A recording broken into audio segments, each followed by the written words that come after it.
Hi everybody, this is your feedback for the Week 1 Wiki, which asked us to think about literacy in a modern context.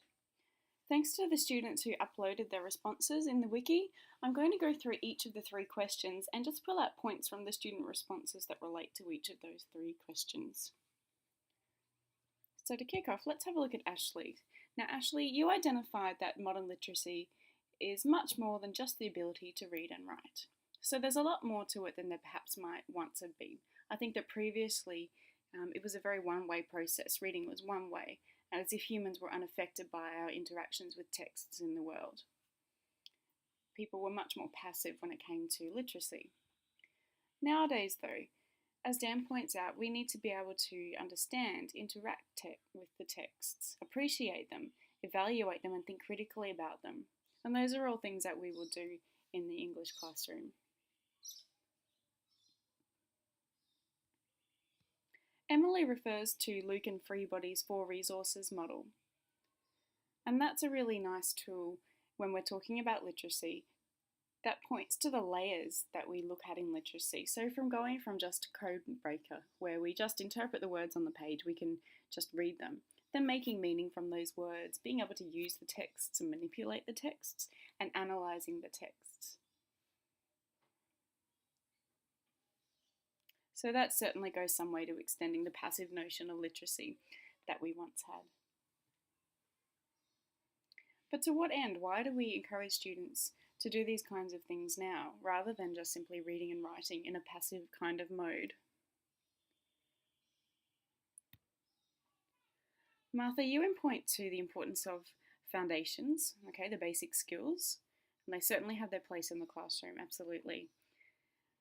But you also then go on to acknowledge about the multimodal ways that we communicate now, and you've given some nice examples there of common ways that students communicate. And literacy in English and across different subject areas is about encouraging students to be confident and competent when it comes to interacting in a range of ways.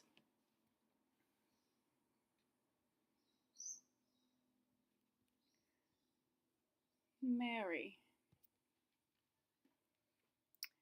you identify the importance of being literate in terms of being able to work in the workplace,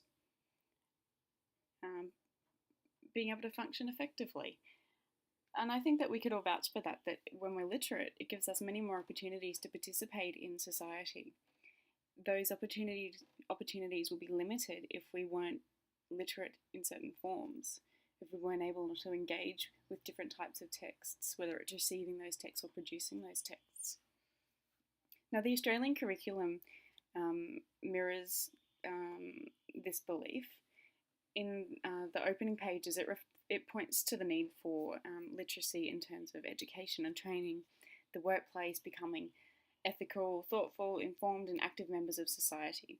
So to do that, it encourages teachers to have students listen, read, view, speak, write, create, and reflect on texts and across contexts so that students are competent across a range of contexts. Let's go on to question 2, where you were drawing some comparisons between perhaps your own experiences of literacy and what you expect literacy would look like for you when you're teaching English now. So Laura, you identify that literacy is in all aspects of schooling.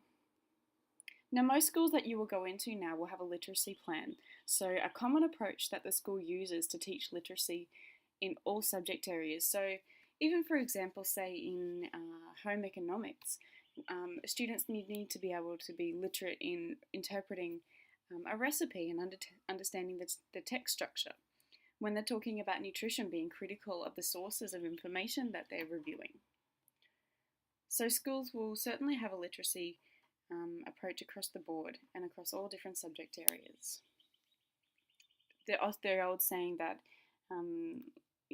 reading, writing is only for English teachers, that's not the way that we tend to think about literacy anymore. It's in context across all subject areas.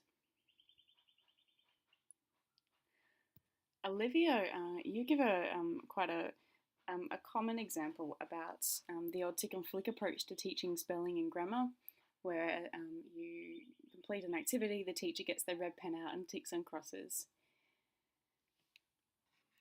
Your later English curriculum subjects, you'll look at the theories behind that approach to English teaching and a few other different models of teaching. That one can have its place, and I think that some teachers still use that as a way to address deficits in students. However, we do now know that teaching grammar, spelling, whatever it might be in context is the best way. So giving students a reason to learn it, giving them a real life application to whatever it is that you're teaching them, that is the best way for them to learn and retain that knowledge.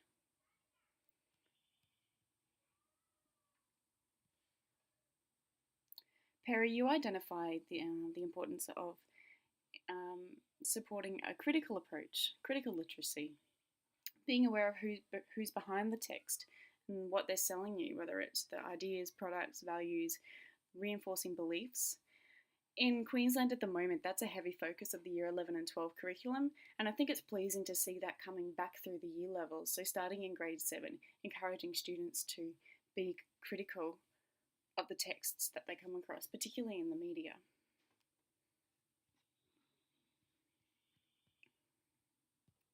Holly points to the diversity in the ways that students can produce texts now, particularly made possible by having more technology in the classroom. There are so many exciting activities that we can design for students that use some technology like cameras. When students have got their own laptops, I mean, the majority of laptops now have their own cameras. So there are so many things that you can do there with the cameras. Free software like Movie Maker, Photo Story, avatars online.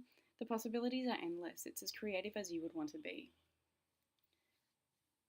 And that's all a part of literacy. Jessica, you identified that it can be a tool, technology that is, a tool for independent learning now and helping students to access texts and the information that they need to help them. So as you say, there's a realm of possibilities that's opened up. So it's on us to support students in becoming literate in all those different ways. Along those lines, in here we've got a point about using technology